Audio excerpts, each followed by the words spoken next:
Jaya Radha Madhava Punya Bihari.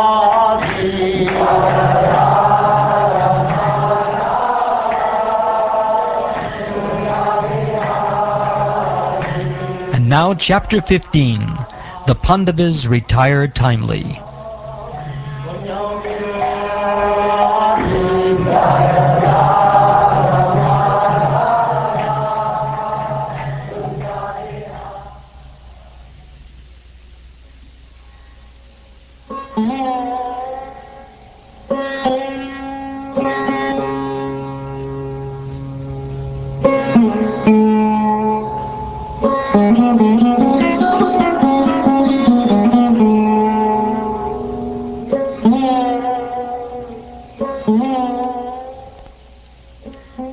Suta Goswami said, Arjuna, the celebrated friend of Lord Krishna, was grief-stricken because of his strong feeling of separation from Krishna, over and above all Maharaj Yudhishthira's speculative inquiries.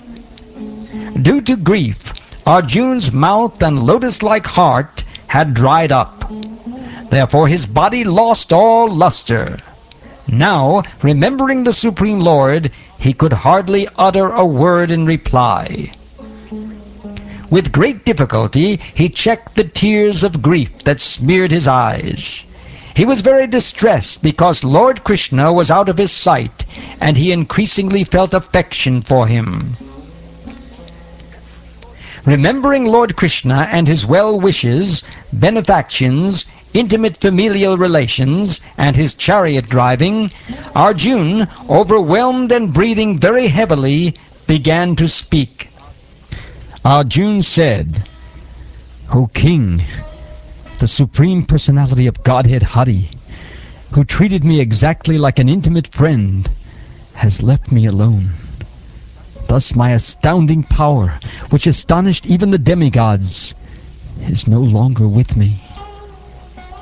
I have just lost him, whose separation for a moment would render all the universes unfavorable and void, like bodies without life.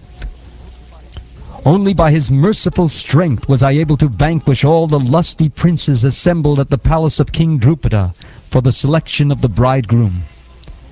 With my bow and arrow, I could pierce the fish target and thereby gain the hand of Draupadi.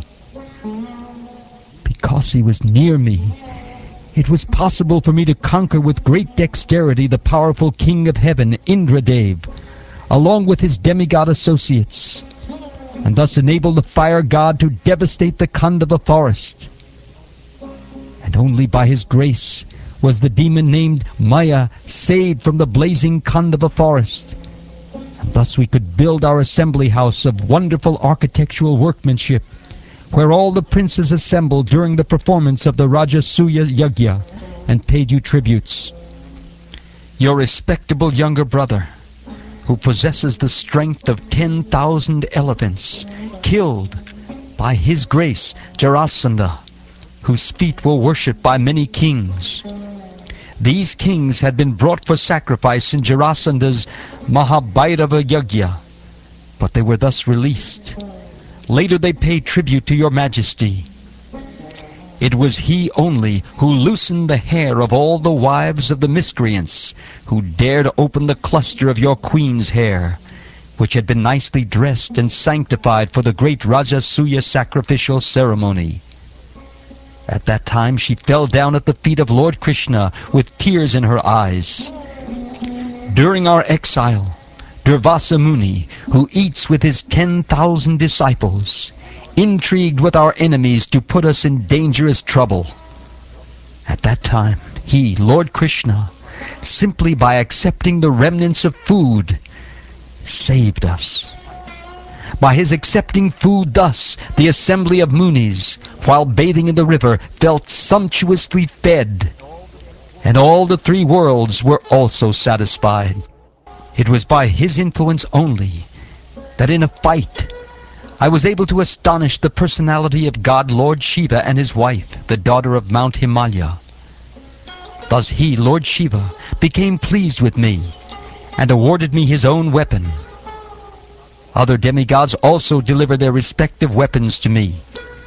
And in addition, I was able to reach the heavenly planets in this present body, and was allowed a half-elevated seat.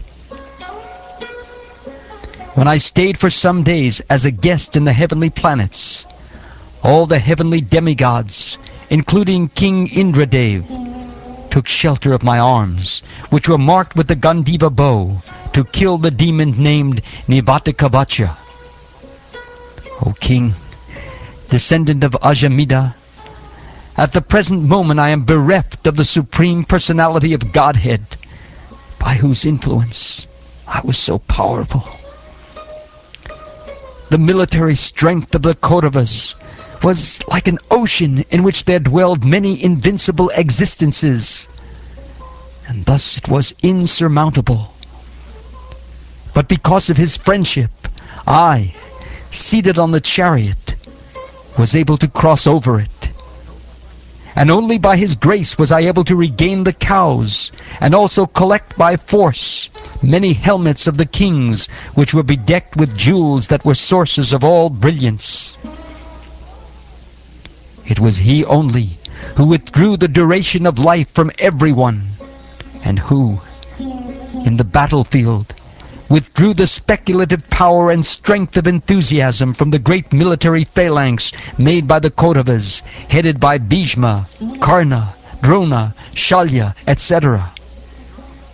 Their arrangement was expert and more than adequate, but he, Lord Sri Krishna, while going forward, did all this.